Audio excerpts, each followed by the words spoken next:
Assalamualaikum warahmatullahi wabarakatuh, pemirsa Duta TV. Selamat sore, apa kabar? Saya Fatia kembali menyapa Anda dalam program Jaksa Menyapa. Di mana pada hari ini telah hadir 3 orang narasumber dari Kejaksaan Negeri Banjarbaru yang akan membahas tema bicara soal perlindungan anak dan perempuan serta hak-haknya dalam hukum. Kita berkenalan satu-satu karena hari ini saya bersama dengan 3 orang perempuan ya. Dari samping dulu nih, ada Mbak Rizky Fitriasari SHMH betul selaku analis penuntutan. Assalamualaikum Mbak Rizky, panggil Mbak Rizky aja, apa kabar? Ya baik, alhamdulillah. Masya Allah, adem ya. Kemudian di sampingnya juga ada Mbak Dian Sabrina Amazida Esa selaku Kasubsi A pada seksi intelijen benar. Assalamualaikum Mbak Dian, apa kabar? Waduh. Di sebelah sana, Masya Allah juga ya telah hadir bersama kita yakni Mbak Arta Dana Pangesti Esa sebagai jaksa fungsional. Berarti tiga-tiganya ini beda ya, beda jabatan meskipun sama di Kejaksaan Negeri Banjarbaru. Nah, saya ingin menanyakan begitu masing-masing tugas dan fungsinya dulu nih. Mungkin ke Mbak Arta duluan nih, silahkan. Baik, kalau saya di sini di Kejaksaan Negeri Banjarbaru itu formasinya sebagai jaksa fungsional. Jaksa di samping tugas utamanya adalah menangani perkara. Nah, secara spesifik karena penempatan saya di bidang intelijen, saya juga mendukung fungsi-fungsi di bidang intelijen itu sendiri, baik itu untuk di bidang kasubsi A maupun di kasubsi B. Seperti itu. Berarti tiga-tiga ini sebenarnya bersinergi satu sama lain begitu. Betul. Ya. Kalau Mbak Dian nih, panjang sekali sebenarnya ya. Kalau disingkat saja kasubsi A pada seksi intelijen. Silakan Mbak Dian. Sebagai kasubsi A itu ideologi, politik, sosial, budaya, kemasyarakatan, pertahanan, keamanan, panjang lah sebenarnya. Salah satunya dan penerangan hukum. Nah, seperti kegiatan yang sedang kita lakukan sekarang itu program Jaksa Menyapa itu masuknya di bagian penerangan hukum. Jadi kita melakukan penyuluhan hukum juga pada masyarakat, baik. Kemudian jaksa masuk ke sekolah juga, kita ke sekolah-sekolah di Banjarbaru khususnya karena kita dari Kejaksaan Negeri Banjarbaru. Kemudian juga nanti tahun depan misalnya ada pemilu begitu ya, kita nanti bersinergi juga bersama KPU dengan instansi pemerintah yang terlibat, melakukan controlling juga begitu. Kurang lebih seperti itu, Mbak. Baik, kalau ke Mbak Rizky nih, tugas dan fungsinya apa sih ya? Biar pemirsa di rumah juga tahu begitu. Oh, ya. Jadi saya di sini tuh sebagai analis penuntutan. Jadi analis penuntutan itu sebenarnya formasi PNS, CPNS kan. Saya baru diangkat PNS kemarin. Dan sebelum menjadi jaksa, kita ambil formasi analis penuntutan. Kemudian menunggu panggilan buat sekolah jaksa yang kemudian nanti seperti Mbak Dian, Mbak Arta. Setelah itu saya baru bisa menjadi penuntut umum gitu. Baik, berarti kalau Mbak Rizky ini juniornya iya, gitu ya. Jadi saya membantu berdua gitu. Baik, karena tema kita ini bicara soal perlindungan anak dan perempuan. Sebenarnya pas ya dengan kita hari ini karena kita juga tahu untuk kasus di Indonesia sendiri pada kasus kekerasan ini sebanyak 25.050 untuk di Indonesia di tahun 2022 dan meningkat 15,2%. Kalau kita tarik ke Kalimantan Selatan, angkanya juga tinggi nih, yakni sekitar berkisar 666 kasus terhadap perempuan. Itu juga berlaku di Kota Banjarbaru. Kalau saya ke Mbak Arta, seperti apa melihat kasus-kasus anak saat ini, kemudian juga perempuan yang tak lain dan tak bukan adalah orang dekatnya sendiri? Ya, untuk menanggapi maraknya kasus kekerasan terhadap anak maupun perempuan itu sebenarnya miris sekali ya Bu ya. Karena kan di Indonesia sendiri itu sebenarnya melalui Undang-Undang Dasar Negara Republik Indonesia itu sudah mengakomodir itu, sudah menjamin perlindungan terhadap anak dan perempuan. Antara lain itu hak untuk menjamin hak-hak anak itu untuk tidak terdiskriminasi dan untuk tidak memperoleh kekerasan seperti itu. Dan ini juga banyaknya kasus kekerasan terhadap anak dan perempuan itu sebenarnya kami sebagai penegak hukum itu juga miris sekali seperti itu. Bahkan setiap tahun juga semakin naik meningkat begitu. Kalau Mbak Dia melihat kondisi saat ini seperti apa? Banyak yang kekerasan yang setiap tahun semakin naik dan tidak menutup kemungkinan di 2023 ini angkanya nanti di akhir tahun juga akan semakin naik.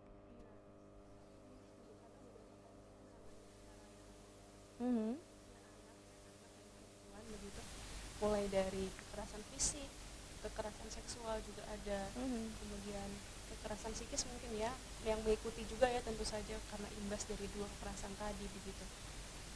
Itu seperti yang tadi Mbak Fatia bilang juga, pelakunya tuh bahkan kadang orang terdekat begitu. Ada yang ayah tiri saya pernah tangani, ada yang ayah kandungnya begitu, ada yang guru, bahkan gitu seorang tenaga pendidik seharusnya begitu. Ya, ini kalau misalkan mau kita menarik ya sebagai bagian dari anggota masyarakat juga gitu, mungkin kurang adanya kekurangan dalam kondusivitas lingkungannya mungkin ya, lingkungannya itu kurang aman buat si anak ini untuk tumbuh dan berkembang begitu. Jadi para pelaku-pelaku ini ataupun calon pelaku itu melihat ada juga kesempatan lengahnya dari orang tua, kurangnya mungkin akses pendidikan juga anak begitu kan, karena seringkali yang menjadi korban itu yang kurang dalam segi ekonomi begitu, dan juga pendidikan. Jadi sebenarnya memang itu PR kita semua lah sebagai anggota masyarakat ya, dan khususnya kami sebagai penegak hukum juga gitu. Kalau bisa pencegahan, bagus pencegahan gitu. Cuman karena kami juga sebagai penuntut umum, maka penindakan lah gitu. Baik, sebenarnya lebih baik mencegah begitu ya, tapi kalau memang sudah terjadi mau tidak mau juga harus ditindak. Kalau ke Mbak Rizky nih, seberapa penting mungkin anak dan juga perempuan yang harus dilindungi selain kekerasan, mereka juga menjadi objek yang katakanlah anak kecil disuruh dagang di pinggir jalan, anak kecil disuruh jadi pengemis begitu, mental pengemis yang ditanamkan kepada anak, seperti apa Mbak Rizky? Sebenarnya penting banget ya Mbak, maksudnya kayak hal-hal ini tuh miris gitu, apalagi anak itu tuh bertumbuh dan kembangnya tuh masih lama, kita kan nggak pernah tahu sampai kapan mereka tumbuh. Dan kalau dari lingkungan terkecilnya saja sudah membuat mereka menjadi tidak nyaman dalam kehidupannya, pasti dampak psikisnya itu kan panjang kan Mbak untuk pertumbuhannya. Jadi menurut saya penegakan hukum tuh harus benar-benar diupayakan di sini agar anak-anak ini bisa bertumbuh dengan baik, bisa sekolah dengan baik kan, kehidupannya karena masih panjang banget sih. Baik, saya sependapat, kehidupannya sangat panjang, bahkan si korban bisa akan menjadi pelaku nanti ketika dia besar, karena ada dendam di hatinya, kemudian ada pikiran masa lalu yang menghantuinya begitu. Tadi disebutkan mencegah lebih baik daripada mengobati, tapi mau tidak mau sekarang harus menindak. Apakah dengan adanya jaksa masuk sekolah ini salah satu yang katakanlah memberikan pengetahuan hukum juga nih kepada anak-anak, seandainya mereka merasa ditindas, mereka bisa melaporkannya begitu. Seperti apa Mbak Dian? Iya betul sekali. Jadi di program jaksa masuk sekolah itu kita memberikan penyuluhan hukum, tapi targetnya tuh murid-murid lah, siswa-siswi begitu. Di situ tidak hanya masalah kekerasan juga, tapi juga masalah yang berkembang sekarang kan narkotika ya, masuk ke lini-lini anak di bawah umur tuh banyak sekali. Kemudian juga bullying gitu, bahkan mereka tuh bisa jadi pelaku, bisa jadi korban juga gitu. Nah itu semua kan mereka ini kadang tuh terpengaruh sama media sosial, apalagi sekarang, zaman sekarang gitu. Zaman bebas ya. Iya betul, teman-temannya mungkin dari pendidikan di rumahnya mungkin bagus, tapi di lingkungan sekolahnya dari teman-temannya, atau dia bergaul dengan orang dewasa yang tidak tahu dari mana asal usulnya misalnya gitu. Anak itu karena masih dalam masa labil, ingin tahu apalagi usia-usia remaja begitu, itu rentan sekali menjadi korban dan juga menjadi pelaku begitu. Jadi dengan program jaksa masuk sekolah itu kami memberikan pengetahuan kepada anak-anak itu agar dihindari, dan kalaupun itu memang nauzubillah min dzalik terjadi pada mereka, itu bisa memberikan perlawanan dengan cara lapor lah kepada, minimal kepada orang terdekat. Nanti orang dewasa terdekat bisa memandu mereka kemana langkahnya, apakah nanti mau diselesaikan dilaporkan begitu atau kekeluargaan, tapi kalau bisa jangan kekeluargaan kalau bukan keluarga ya. Iya. Betul. Karena ini kasusnya juga bahaya, jangan sampai ke keluarga kemudian ditutupi, juga akan menjadi bumerang sendiri begitu. Nah kita kembali membahasnya di segmen kedua, bicara soal perlindungan perempuan. Apa sih yang dimaksud dengan perlindungan perempuan dan anak, karena kan katanya anak dan perempuan ini dilindungi oleh negara. Usai jeda tetaplah bersama kami dalam program Jaksa Menyapa.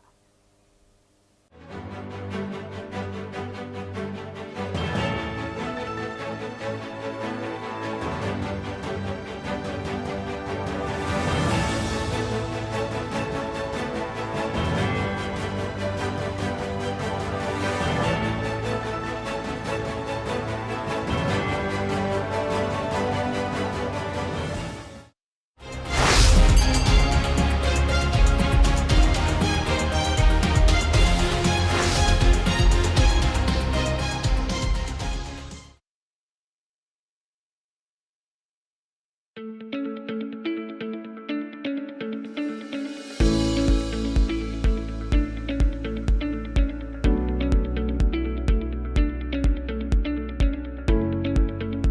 aktivitas pagi hari Anda, kami sajikan program Duta Pagi yang menghadirkan sejumlah informasi teraktual se-Kalimantan Selatan. Kasus arisan online fiktif yang pelakunya Rizky Amalia Solihin sudah memasuki Kejaksaan Negeri Banjarmasin. Komisi Gabungan 1 dan 3 DPRD Banjarbaru Senin kemarin melakukan inspeksi mendadak ke sejumlah lokasi yang dicurigai menjadi titik tambang batubara ilegal dan galian C. Hasilnya anggota Dewan mendapati maraknya aktivitas galian C maupun pertambangan batubara di wilayah ibu kota Provinsi Kalimantan Selatan.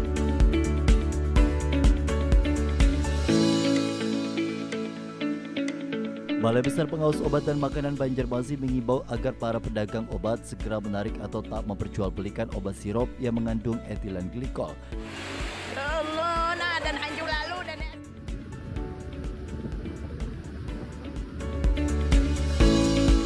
Dan jangan lupa untuk terus menyaksikan program Duta Pagi yang hadir setiap Selasa hingga Sabtu pukul 7 waktu Indonesia Tengah hanya di Duta TV. Terpercaya dan menginspirasi.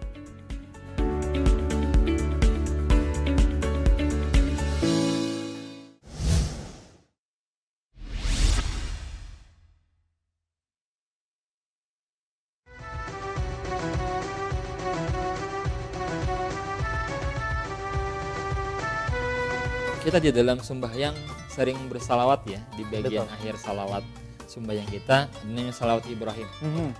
Salawat Ibrahim, kita berdoa sama Allahumma sholli ala sayyid, Allahumma sholli ala Muhammad wa ala ali Muhammad kama sholaita ala Ibrahim wa ala ali Ibrahim. Jadi tadi saya katakan dunia ini bukan surga. Kalau berharap kita bahagia seperti surga, nggak ada di sini. Anda mau kaya raya, mau apa aja tuh pasti ada tidak nyamannya. Ini bukan surga. Bahagia di dunia dan bahagia di akhirat, itu yang ideal.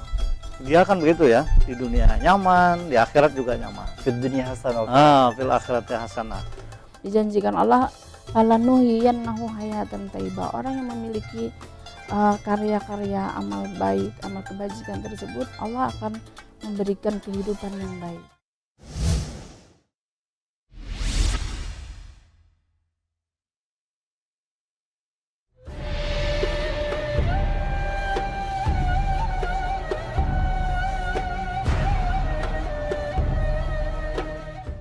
Wa idza fasadat fasadal jasadu kullu.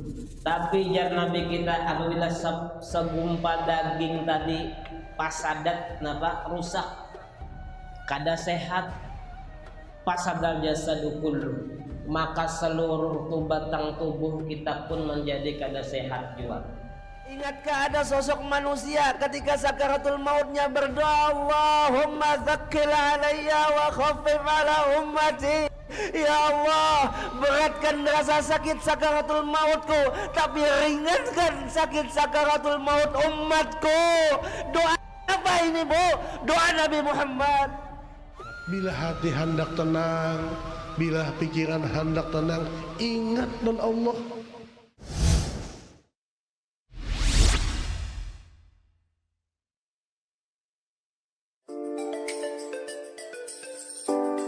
Balik lagi di The Unik guys. Bubuhannya, makan apa buan pian hari ini? Waduh, cepetan deh makan. Atau kalau yang lagi gabut, mending masak aja. Atau istilah kerennya, recook yuk. Berbagai resep-resep Yahud yang lagi viral sekarang. Piala Dunia 2022 menjadi magnet tersendiri bagi penggila bola. Sudah jadi tradisi, hal yang menjadi pusat perhatian adalah di bagian openingnya. Gila, keren banget. Istilah tekor nggak apa-apa, yang penting tersohor. Pantas disematkan sih dalam gelaran Piala Dunia kali ini.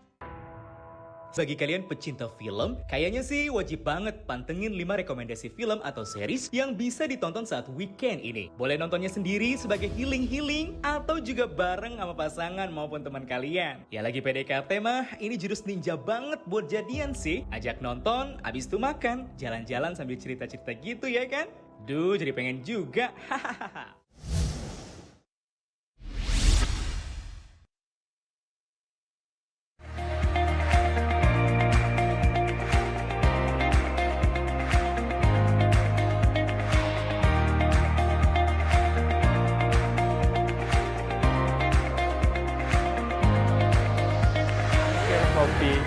1000 inspirasi. Assalamualaikum warahmatullahi wabarakatuh. Semangat pagi pemirsa dan juga smart listener dimanapun Anda selalu setia dan menantikan obrolan kami di SKSI Talks. Anda tahu nggak tujuan orang yang sebenarnya? Kan beda. Pada saat kita bicara yang seperti ini langsung ini aja kan gestur kita kelihatan mana yang begayaan, mana yang serius, ya kan? Tapi kalau tulisan video kita tidak tahu mana orang yang serius, mana orang yang begayaan.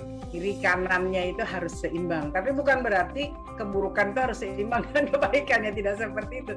Tetapi kita berada di tengah itu jauh lebih baik.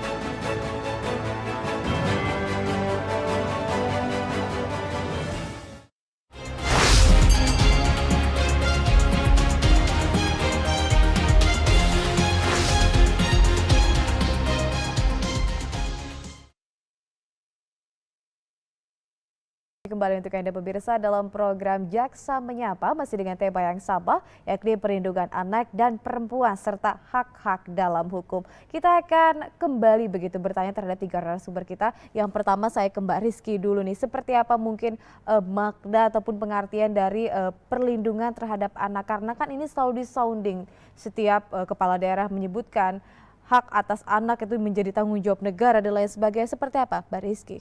Perlindungan terhadap anak itu adalah serangkaian kegiatan ya Mbak, kegiatan yang untuk melindungi hak mereka untuk tumbuh, berkembang, dan berpartisipasi di masyarakat agar anak ini nantinya dapat tumbuh dan berkembang di masyarakat sebagaimana seharusnya. Jadi pemerintah itu mempunyai adil lah di sini untuk menjaga mereka lah istilahnya. Jadi jangan sampai anak-anak ini nanti menjadi yang sudah menjadi korban ataupun yang belum menjadi korban, kan biasanya yang menjadi korban kan ya Mbak, yang baru mendapat perhatian, tapi sebenarnya yang belum menjadi korban pun juga harus mendapat perhatian dan perlindungan dari pemerintah gitu. Kita tarik ke belakangnya, jangan sampai jadi korbannya saja, tapi di awalnya dulu nih seperti apa agar mereka memang tidak terjerumus dalam hal-hal yang disebutkan tadi, narkotika, kekerasan dan lain sebagainya. Kalau Mbak Dian mungkin menambahkan perlindungan anak ini sendiri seperti apa? Ya, jadi perlindungan anak itu sebenarnya jaminan juga dari pemerintah gitu, seperti diamanatkan di undang-undang bahwa anak ini kan calon penerus bangsa gitu. Iya, Harapan generasi kita emas semua, juga. Iya, harapan kita semua. Jadi gimana caranya kita itu melindungi anak-anak khususnya dalam hal pendidikan, keterjaminan mendapatkan kesehatan juga ya. Betul, kesehatan. Karena itu kan berpengaruh juga secara fisik ya, untuk kemampuan berpikir begitu. Kemudian juga pelatihan-pelatihan, kemudian keamanan untuk si anak ini bersosial, hidup sehari-harinya begitu. Dan pemerintah itu juga mempunyai kewajiban untuk melakukan pengawasan lah, begitu, baik itu dalam lingkup sekolahan, kemudian juga dalam lingkup pergaulan begitu. Kalau ada lebih baik lagi kalau misalnya anak-anak itu bisa diberikan pengembangan yang tidak hanya formal tapi non formal juga gitu. Hobi yang disalurkan ya untuk mengalihkan hal-hal yang negatif ke kegiatan-kegiatan positif. Saya ke Mbak Arta, tadi sebutkan sama Mbak Dian bahwasanya salah satunya adalah sekolah dan juga pergaulan. Kalau kita zaman old mungkin berbeda pergaulan dengan zaman sekarang. Dulu kita tidak ada gadget ya, hanya sekedar nonton TV kemudian juga bermain. Tapi persoalannya di tahun 2023 ini semakin canggihnya teknologi, media sosial luar biasa, bahkan ada sebutnya perundungan atau bullying nih. Seperti apa melihat kondisi saat ini? Sosial media itu karena untuk anak-anak zaman sekarang itu kita bisa menyebutnya adalah generasi milenial atau Gen Z seperti itu kan. Nah, bahkan anak yang usia anak yang dikategorikan sebagai anak itu kan di bawah 18 tahun. Nah, anak-anak itu kan masih dalam siswa seperti itu kan, mereka itu masih termasuk dalam pelajar seperti itu. Bahkan setiap setiap siswa itu ada sekolah yang mewajibkan mereka mempunyai gadget dengan untuk mempermudah mereka mengakses pendidikan seperti itu. Namun itu kan juga seharusnya diimbangi dengan pengawasan dari orang tua seperti itu kan, agar anak ini tidak terjerumus menyalahgunakan sosial media seperti itu. Nah, seperti akun sosial media Twitter, Facebook, Instagram seperti itu kan banyak nih akun-akun itu yang ternyata dipegang oleh anak-anak seperti itu. Dan tidak jarang kita tadi seperti yang Mbak sebutkan itu adanya cyberbullying gitu. Bullying kan kalau zaman tren sebenarnya sekarang ya. Iya, kalau zaman sekolah saya dulu masih bullying tuh secara fisik seperti itu mungkin. Bahkan cuma sebut nama orang tua aja sudah masuk bullying ya seperti itu. Nah, kalau sekarang kan sudah berbeda kondisinya. Anak-anak yang main sosial media itu bisa dengan mudah menyalurkan ekspresi, namun tidak jarang juga anak-anak itu yang menyalurkan ekspresi itu yang salah seperti itu. Mereka mengolok-olok temannya di sosial media atau mengumbar aib temannya di sosial media. Nah, untuk temannya yang terumbar aibnya ini kan sebenarnya dia menjadi korban seperti itu kan. Jadi kasihan juga bagi anak korban bullying ini, cyberbullying ini, pastikan dia akan terpukul secara psikis seperti itu. Mungkin malunya itu nggak hanya malu dengan teman-temannya, tapi juga malu dengan followernya mungkin seperti itu. Itu memang sih efek sosial media, sisi lain positif ya kan, jadi hiburan, jadi bahan kita mendapatkan informasi kemudian. Tapi kalau misalnya dipakai untuk bullying ataupun perundungan juga jadi masalah. Kemudian ada kasus memang di Indonesia secara keseluruhan ya, ini ada yang sampai dibully, bahkan dia tanda kutip melakukan aksi-aksi nekat begitu, bahkan untuk menghilangkan nyawanya sendiri. Seperti apa yang disalahkan dari kasus ini, Mbak Dian? Tadi pasti ada api sebelum ada asap begitu. Mungkin dia akhirnya nekat, mungkin sebelum-sebelumnya dia sebenarnya udah jadi korban perundungan di dunia nyatanya. Lingkungan tidak mendukung lingkungan tidak mendukung, mungkin kesedihan yang mendalam, rasa kecewa yang mendalam begitu, yang akhirnya menjerumuskan anak ini mengalihkannya salah ke hal-hal yang negatif gitu. Dan sepertinya sebenarnya mungkin anak-anak itu tuh sebenarnya hanya butuh perhatian gitu ya. Dengan perhatian yang tidak didapat di dunia nyata, dicarilah di dunia maya begitu. Dengan mungkin tadi ada yang sampai melakukan aksi nekat gitu, yang dicari apa sebenarnya? Viewers, mungkin perhatian begitu. Tidak terpikirkan nanti jangka panjangnya itu akan bagaimana. Bisa jadi terlibat hukum jadinya kan, atau mungkin malah tidak ada yang bersimpati, malah semakin terpuruk dengan respon-respon dari orang yang tidak seperti diharapkan begitu. Itu sebenarnya miris juga gitu. Kalau mau dicari siapa yang disalahkan, banyak. Mungkin orang terdekatnya, orang tuanya, teman-temannya, banyak. Pemerintah juga bisa pada akhirnya. Kita semua sebagai anggota masyarakat juga bisa menjadi penyebab baik langsung maupun tidak langsung dari fenomena-fenomena yang sekarang terjadi yang dilakukan oleh anak-anak ataupun terhadap anak-anak seperti itu, Mbak. Mungkin dia merasa lingkungan tidak mendukung dia ya, jadi dia tidak merasa aku tidak aman di sini. Kayaknya aku harus melakukan hal ini agar memang orang sekitarku lebih peduli begitu dengan aku. Kita bergeser ke perempuan nih, ramai kalau bicara perempuan karena kita juga berempat perempuan ya. Nah, ada yang disebutkan memang dari zaman dulu perempuan itu dari segi kesetaraan gender.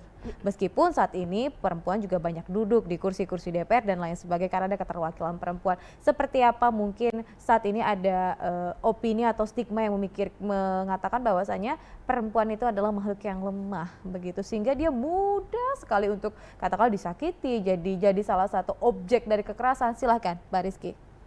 Sebenarnya perempuan itu kalau dikatakan kaum marginal ya, biasa orang laki-laki maksudnya mereka menyebut kita kan kaum marginal ya. Menurut saya yang berbeda dari perempuan itu hanya karena kita melahirkan, kita menyusui, kita mengandung seperti itu. Tapi dari segi lainnya kita sama. Kita mampu kok. Kita mampu kan, kita nggak ada bedanya dengan yang lain. Kalau menurut saya ya seharusnya stigma itu sekarang udah hilang kan dengan perkembangan zaman yang sekarang ini kan, Mbak. Baik, apalagi kita juga harus mengikuti tren ya. Kalau Mbak Arta mungkin menambahkan, silahkan. Saya juga perempuan, Mbak Dian perempuan, Kiki perempuan, dan Mbak juga perempuan. Kita di sini perempuan, kita punya hak-hak yang sama, karena kita juga manusia. Nah, apa hak-hak kita? Yaitu hak mendasar adalah hak asasi manusia itu sendiri. Dan untuk secara spesifiknya, hak perempuan ini adalah untuk memperoleh kesetaraan tersebut. Setara itu bukan berarti harus sama. Sama ya. Seperti itu. Tapi sesuai dengan kadarnya ya kan. Sesuai dengan kadarnya. Gitu. Ini luar biasa sekali karena kita perempuan nih ya, pemirsa di rumah juga yang menyaksikan perempuan. Jadi merasa agak tergelitik hatinya, kita sebenarnya haknya sama, kita juga bisa bekerja juga, bisa mengeksplor diri kita juga, dan kita juga sebagai pendidik anak-anak kita. Jadi jangan sampai diremehkan. Mungkin Mbak Dian menambahkan, Mbak Dian? Sedikit meralat kata-kata lemah ya. Kita itu lembut. Iya. Sebenarnya. Bukan lemah. Beda kalau lembut. lemah ya, Iya. lemah itu biasanya ditindas gitu. Tapi kalau lembut enak Perasa, gitu iya, ya. Perasa justru kita itu lebih peka terhadap keadaan sekitar begitu. Sebenarnya itu nilai lebih bagi kita perempuan gitu, apalagi dalam hal bekerja, dalam hal bersosialisasi kita jadinya lebih peka tadilah, lebih memandang sekitar tuh tidak hanya dari satu sisi saja gitu, banyak yang kita perhatikan. Sebenarnya nilai lebih bagi kita itu. Nilai lebih karena kita perempuan, mau tidak mau kita harus membela diri kita sendiri begitu. Nah, karena tema kita perlindungan anak dan juga perempuan serta hak-haknya dalam hukum. Kita bicara soal hak-hak dalam hukum nih. Siapa dulu mungkin yang mau jawab? Siapa? Mbak Arta silakan. Untuk hak-hak anak dan perempuan ya, itu secara spesifik sudah diatur dalam Undang-Undang Perlindungan Anak, dan untuk perempuan itu diatur dalam Undang-Undang Tindak Pidana Kekerasan Seksual. Baik. TPKS ya. TPKS. Nah, untuk perlindungan anak sendiri, untuk saya membahas perlindungan anak itu secara spesifik sudah diatur upaya preventifnya juga sebenarnya. Karena Undang-Undang Perlindungan Anak itu kan sebelumnya itu sudah ada di tahun 2000. Tahun 97. Tahun 97. Kemudian sudah mengalami beberapa perubahan seperti itu, dan yang terakhir itu di tahun 2017. Betul. Jadi seiring berjalannya waktu itu hak-hak anak tuh memang dari dulu tuh sudah diatur, sudah diakomodir oleh pemerintah seperti itu. Namun dalam perkembangan zaman seperti itu, dengan banyaknya tingkat kekerasan terhadap anak seperti itu, dirasa undang-undang ini tuh belum cukup untuk menindak pelaku, belum cukup untuk memberikan efek jera kepada pelaku. Makanya dilakukan perubahan seperti itu. Mungkin kemarin yang sempat menimbulkan kontroversi itu adalah kebiri kimia seperti itu. Itu sebenarnya salah satu upaya dari pemerintah untuk adanya upaya preventif seperti itu. Jadi pelaku ini atau calon pelaku yang sudah ada niatan untuk melakukan kekerasan terhadap anak ini bisa berpikir dua kali, atau apabila nanti saya ketahuan seperti itu, ada nih efeknya ke saya akan mendapatkan hukuman yang tidak hanya hukuman penjara. Baik. Seperti itu. Akan ada yang lebih penting lagi, lebih menyeramkan lagi begitu ya. Lagi, seperti itu. Baik, kalau ke Mbak Dian mungkin menambahkan. Untuk hak-hak perempuan ya, sebenarnya tadi sudah disebut juga sama Mbak Arta. Perempuan tuh pada dasarnya kita adalah manusia. Sama, masing-masing manusia itu memiliki hak untuk hidup, hak untuk memperoleh pekerjaan, hak untuk mendapatkan penghidupan yang layak. Hak untuk bersosialisasi, berorganisasi seperti itu. Nah, tapi pemerintah semakin kesini itu semakin menyadari bahwa memang perempuan ini adalah kaum yang rentan menjadi korban begitu. Bukan artinya laki-laki tidak bisa jadi korban, cuman lebih rentan jadi perempuan tadi karena adanya stigma yang tumbuh di masyarakat juga mengenai yang Mbak Fatia sebutkan tadi bahwa perempuan itu lemah gitu kan, perempuan itu penakut mungkin, jadi dianggap gampang untuk dijadikan korban gitu. Makanya itu juga menjadi latar belakang dibuatlah undang-undang tindak pidana kekerasan seksual akhirnya yang sudah disahkan kemarin tahun 2022 setelah sekian lama diperjuangkan itu kan undang-undang itu begitu, dan juga undang-undang perlindungan anak. Nah, untuk undang-undang tindak pidana kekerasan seksual sendiri juga ada restitusi.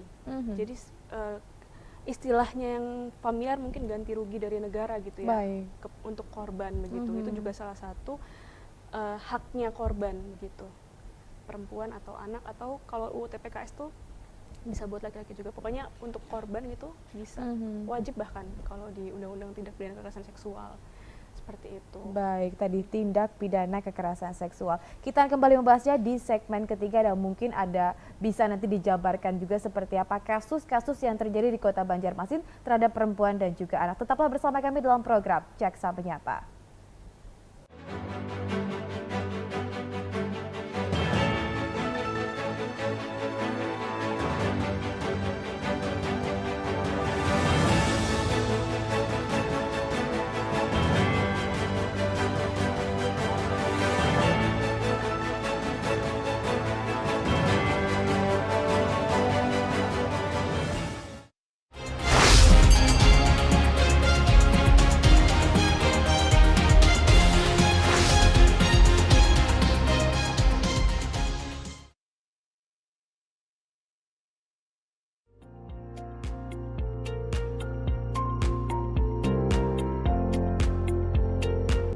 Selamat sore pemirsa, Duta Banua kembali hadir dengan informasi seputar pemerintah di Kalimantan Selatan bersama saya Fatia.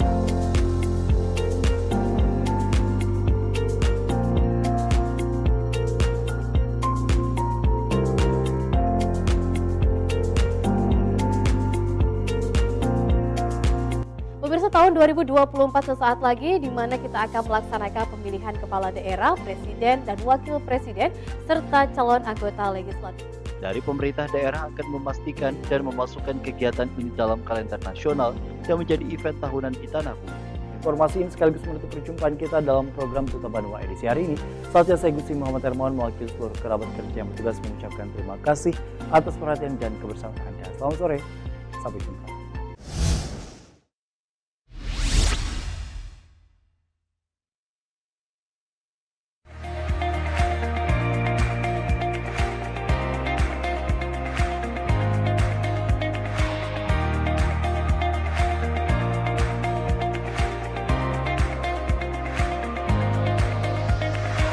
Kopi 1000 Inspirasi. Assalamualaikum warahmatullahi wabarakatuh. Semangat pagi pemirsa dan juga smart listener dimanapun Anda selalu setia dan menantikan obrolan kami di SKSI Talks. Anda tahu nggak tujuan orang yang sebenarnya? Kan beda. Pada saat kita bicara yang seperti ini langsung ini aja kan gestur kita kelihatan mana yang begayaan, mana yang serius, ya kan? Tapi kalau tulisan video kita tidak tahu mana orang yang serius, mana orang yang begayaan. Kiri kanannya itu harus seimbang, tapi bukan berarti keburukan itu harus seimbang dengan kebaikannya, tidak seperti itu. Tetapi kita berada di tengah itu jauh lebih baik.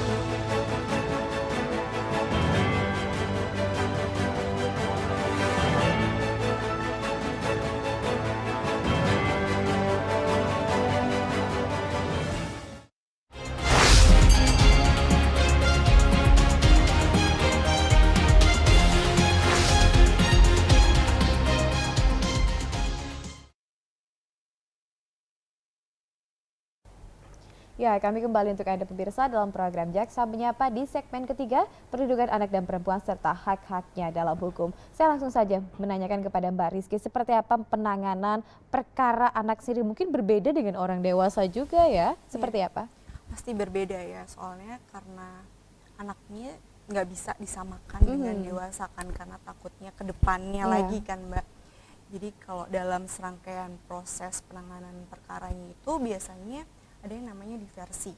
Apa itu diversi? Diversi itu yaitu penanganan perkara si anak ini agar dilakukan di luar meja pengadilan gitu. Jadi seperti penyelesaian kekeluargaan agar diselesaikan nanti tuh mau jadinya seperti apa, kayak heart to heart lah bahasanya. Tapi tetap harus ada konklusi dari perkara itu. Apakah dengan cara kekeluargaan tidak memberikan efek yang begitu jerah begitu terhadap pelaku atau si korban itu sendiri? Nah, itu salah satu dari syarat diversi sih Mbak. Jadi diversi itu nggak serta-merta harus langsung diselesaikan secara keluargaan. Udah, tapi kan harus ada ganti kerugian Mbak. Ganti kerugiannya itu nggak hanya secara materi tapi juga non materi gitu. Jadi tidak mungkin ya kalau semuanya serba, misalkan anak umur katakan yang melakukan suatu kasus ada 10 tahun tiba-tiba dilakukan kekeluargaan dan bisa mengulang dia nanti ketika usianya sudah besar. Berarti ada syaratan ketentuannya juga. Silakan Mbak Dian mungkin menambahkan. Ya, jadi untuk diversi itu dia kewajiban diversi hanya ada pada anak yang usianya di bawah 12 tahun dan dengan ancaman pidana yang kurang dari 7 tahun, di bawah 7 tahun begitu. Dan belum pernah melakukan tindak pidana juga seperti yang tadi Mbak Fatia sampaikan. Jadi untuk upaya lah, karena kan itu kesepakatan para pihak juga. Misalnya ada korban begitu, dari pihak korban dengan pihak tersangka atau terdakwa. Jadi diversi ini wajib di setiap tahap proses penanganan perkara, dari penyidikan, penuntutan, begitu tuh wajib dilakukan diversi untuk yang ketentuannya sudah saya sebutkan tadi. Ketika misalkan memang diversinya gagal, maka perkaranya lanjut. Jadi tetap harus kesepakatan dari dua belah pihak, disaksikan oleh penyidik atau penuntut umum, atau nanti hasilnya itu nanti dikeluarkan dengan penetapan hakim juga, penetapan pengadilan begitu, baru bisa nanti ibaratnya selesai lah dengan diversi. Kalau misalnya itu tidak terpenuhi, tidak ada kesepakatan di antara dua belah pihak, ya tetap jalan seperti sampai ke penuntutan begitu. Tadi kan disebutkan ada syaratnya, di antaranya usia dan juga tidak terlibat dalam kasus hukum ini sendiri. Apakah memang ada kriteria kesalahan atau kasus itu sendiri dari si pelaku, Mbak? Misalnya dia berbuat A, B, dan C begitu. Adakah kasus-kasus mungkin yang bisa diampuni sehingga bisa dilakukan mediasi itu sendiri atau seperti apa? Kalau untuk kasus-kasus itu ataukah hanya karena usia saja bisa dilakukan dispersi itu? Usia, kemudian ancaman pidana. Jadi misalnya pencurian diancam dengan pidana penjara maksimal 5 tahun. Baik. Itu kan masih di bawah 7 tahun. Nah, wajib dilakukan diversi begitu. Tapi kalau misalnya pembunuhan kan itu maksimalnya 15 tahun. Baik. 15 tahun penjara. Tidak bisa ya? Tidak bisa dilakukan diversi begitu. Dan diversi itu pun tadi harus ada pihak korbannya gitu, menyetujui gitu. Kalau misalnya pihak korbannya tidak mau, tidak bisa tetap lanjut ya, tetap lanjut perkaranya gitu. Waduh, silakan Bu Arta mungkin menambahkan ini karena beda bidang-bidang, makanya saya tanyanya tiga-tiganya begitu. Silakan Bu Arta. Kemarin tuh saya sempat menangani kasus ini yang anak berkonflik dengan hukum atau anak pelaku. Istilahnya adalah anak berkonflik dengan hukum. Dia ini adalah residivis. Residivis itu dia mengulangi tindak pidana yang serupa, dia melakukan pencurian seperti itu. Nah, untuk berkas yang saya tangani itu adalah perkara keempatnya dia.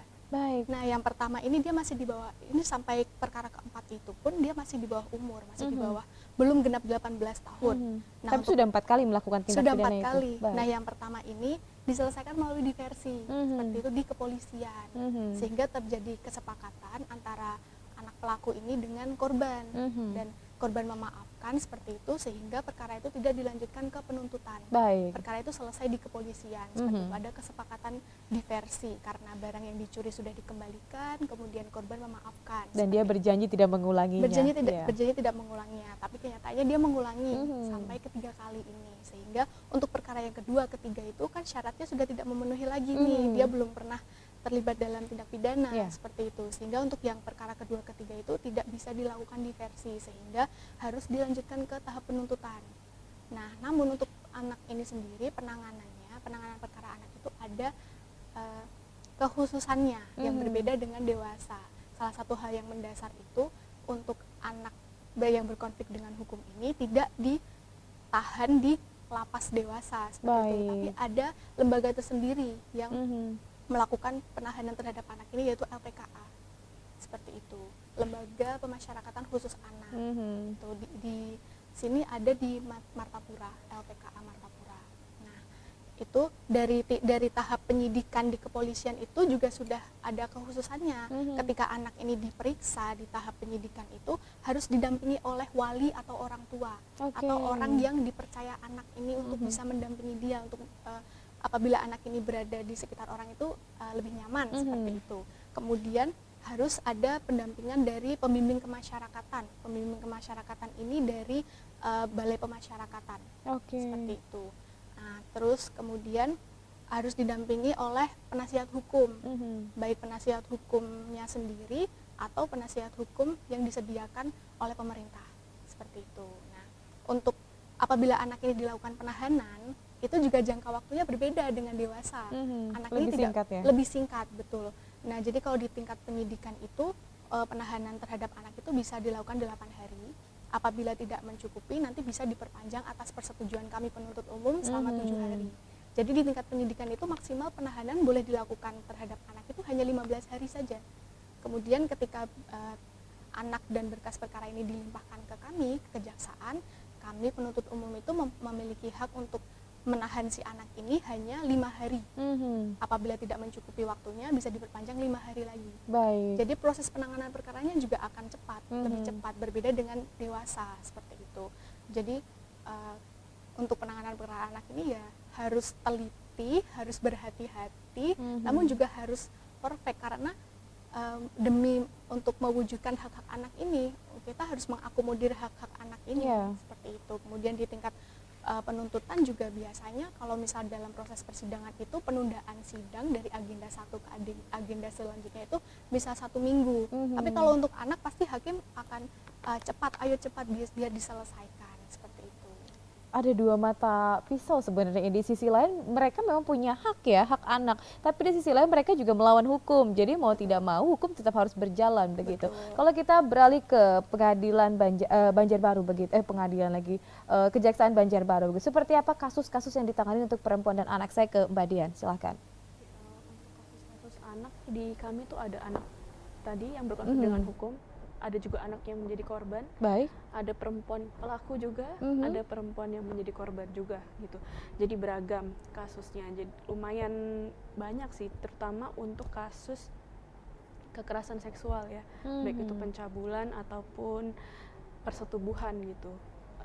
Seperti kemarin itu ada kasus ayah kandungnya, ada kasus ayah tirinya.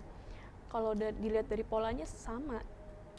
Dia di rumah, orang tua perempuannya atau ibunya itu tidak ada di rumah, bekerja, bahkan menghidupi keluarga, tapi malah anaknya menjadi korban begitu. Kemudian juga kemarin ada kekerasan anak juga, panti asuhan gitu, anak-anak yang dititipkan tuh malah menjadi korban kekerasan. Meskipun mungkin niatnya baik ya, tapi itu tidak baik bagi mental anak juga gitu. Kemudian ada juga anak yang memakai narkotika, memakai sabu-sabu, itu anak yang berhadapan dengan hukum. Tadi Mbak Arta juga menyebutkan anak melakukan pencurian begitu.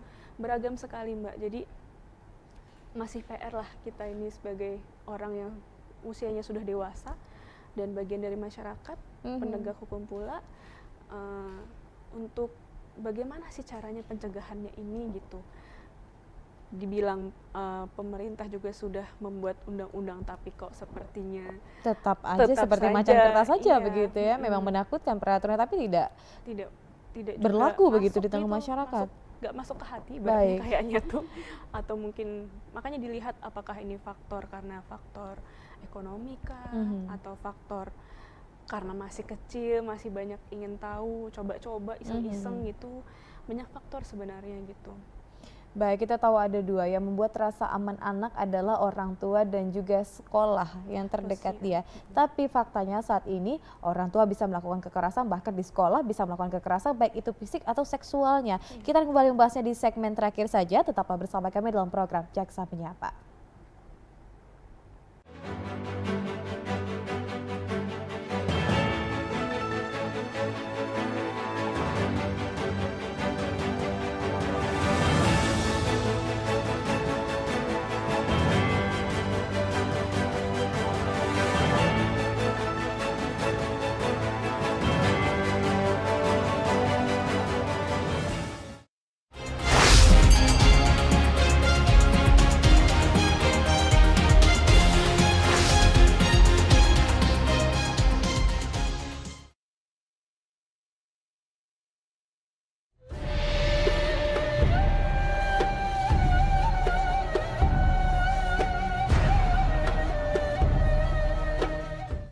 Wa idza fasagal jasadu kullu. Tapi jar Nabi kita apabila segumpal daging tadi pasadat rusak kada sehat, fasagal jasadu kullu, maka seluruh batang tubuh kita pun menjadi kada sehat juga. Ingatkah ada sosok manusia ketika sakaratul mautnya berdoa, Allahumma dzakkil alayya wa khaffif ala ummati. Ya Allah, beratkan rasa sakit sakaratul mautku, tapi ringankan sakit sakaratul maut umatku. Doa apa ini Bu? Doa Nabi Muhammad. Bila hati hendak tenang, bila pikiran hendak tenang, ingat dan Allah.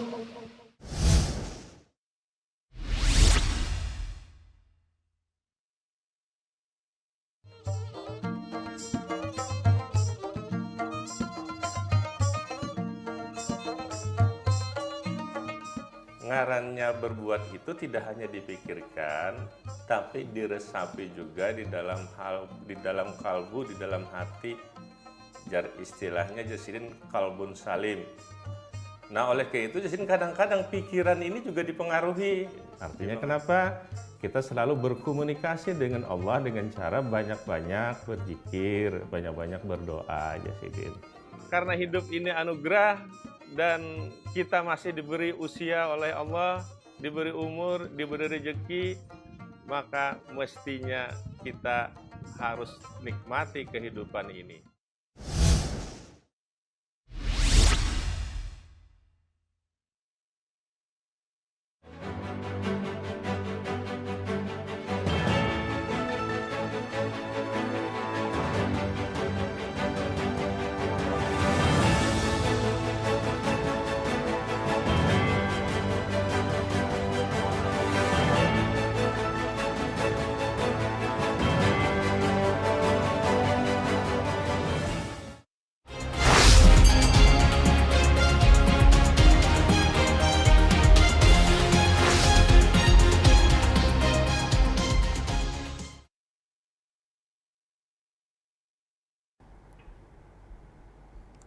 Ya, terima kasih masih menyaksikan kami. Masih dalam program Jaksa Menyapa dengan tema yang sama, perlindungan anak dan perempuan, serta hak-hak dalam hukum. Kalau kita melihat kasus bukan hanya Indonesia, di Kalimantan Selatan pun orang terdekat yang akan menjadi pelaku begitu. Seperti yang ditangani juga dari Banjarbaru sendiri begitu, bahwasanya memang lingkungan sekolah, lingkungan tempat tinggal, bahkan keluarga terdekat pun bisa menjadi pelaku. Seperti apa menciptakan rasa aman terhadap anak-anak zaman now? Saya ke Mbak Dian dulu. Iya. Nah, itu pertanyaan yang lumayan berat ya, karena pelakunya orang terdekat sendiri, bahkan bapaknya begitu. Cuman yang jelas mungkin pengawasan ya Mbak, pengawasan. Jadi beberapa kasus itu karena si anak dengan orang tua laki-laki, yang walaupun dia orang tua tapi dia laki-laki begitu, dan anak ini mungkin dalam masa pubertas gitu ya, mungkin masa-masa remaja lah gitu.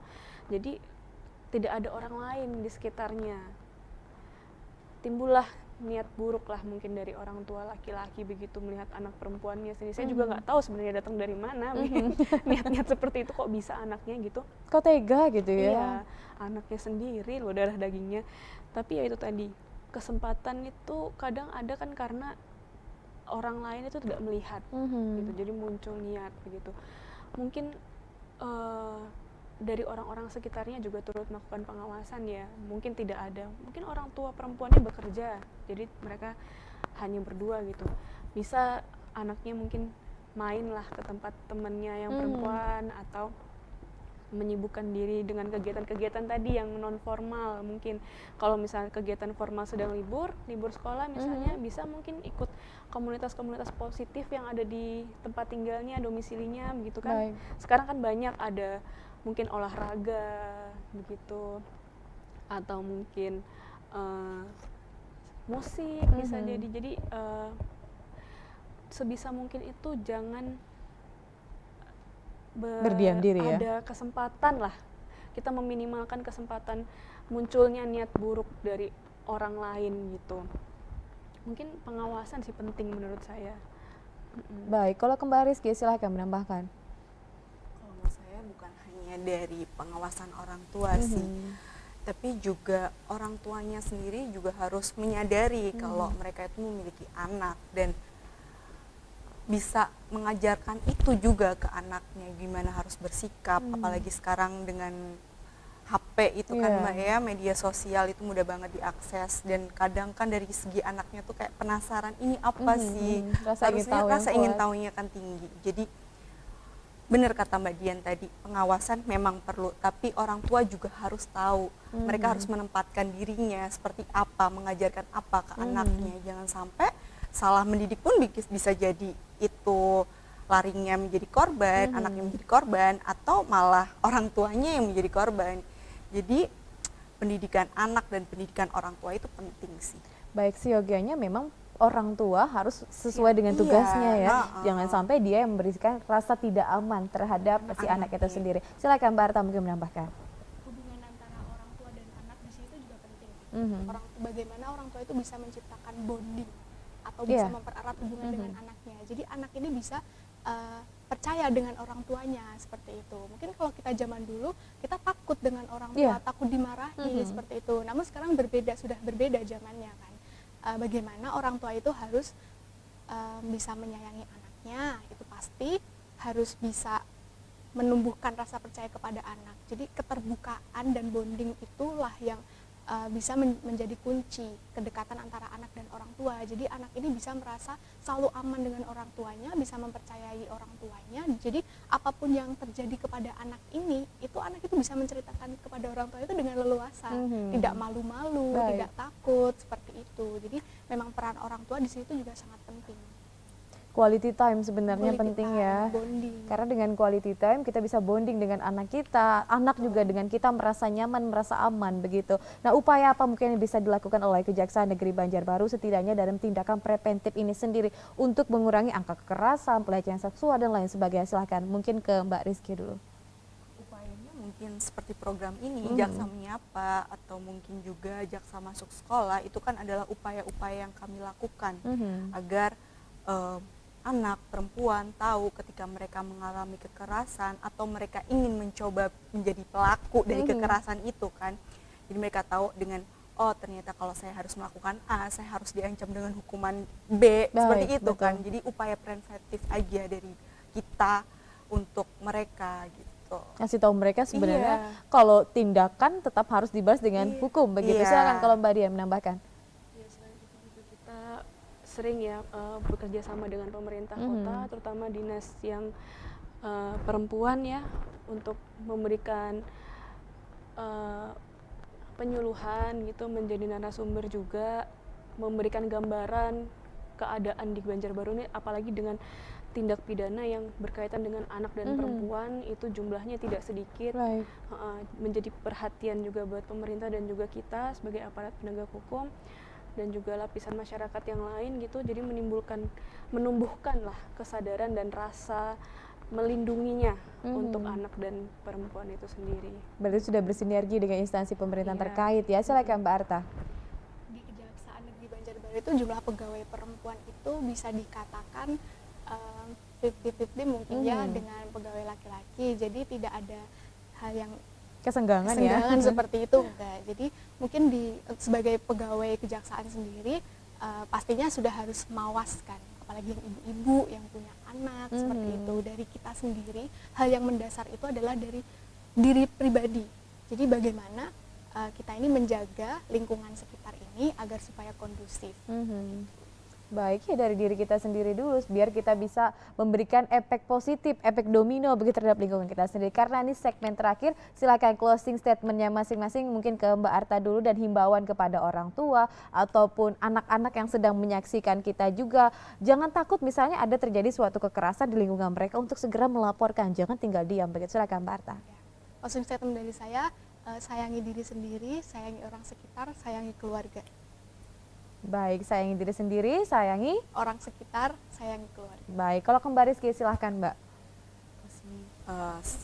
Menurut saya ya, seorang perempuan itu nggak lemah, benar kata Mbak Dian, kita lembut. Kita hanya mencoba untuk berhati-hati aja dalam bertindak.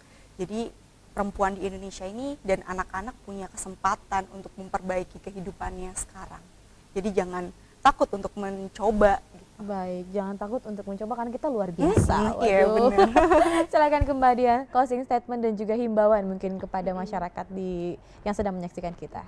Kepada perempuan di luar sana, kepada anak-anak mungkin yang menyaksikan juga acara ini, kalau misalkan kalian menjadi korban atau mungkin ada hal-hal yang membuat kalian tidak nyaman yang itu berkaitan dengan kekerasan atau mungkin dengan eksploitasi begitu, jangan ragu untuk lapor ke pihak yang berwajib, dalam hal ini ke polisi gitu ya.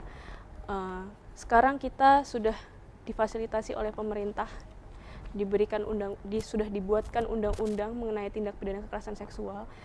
Sekarang itu, dulu mungkin ketika kita menjadi korban catcalling di jalan, kita bingung kita mau ngadunya ke siapa gitu. Tapi dengan adanya undang-undang yang terbaru ini, itu diakomodir gitu. Jadi jangan bingung, sudah ada undang-undangnya, itu bisa dikenakan sebagai pidana juga begitu. Jadi kesimpulannya adalah lindungi diri sendiri. Tadi sayangi diri sendiri, lindungi juga diri sendiri, bentengi diri sendiri, baik itu dengan ilmu pengetahuan dan juga ilmu agama. Penting juga apapun agamanya gitu. Kemudian bagaimana caranya kita bisa memberikan efek positif untuk lingkungan sekitar kita. Baik, luar biasa 3 closing statement dari narasumber kita hari ini.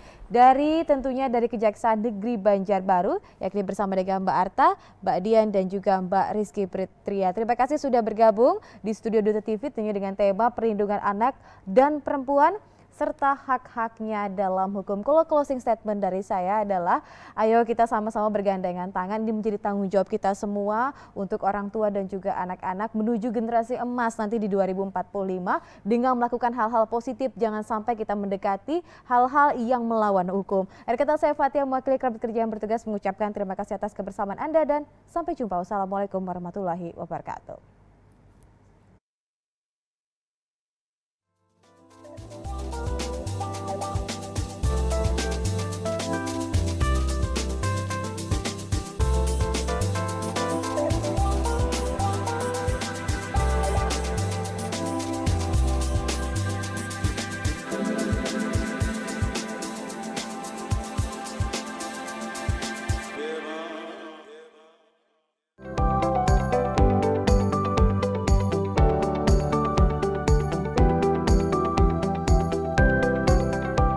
Duta TV, terpercaya dan inspiratif.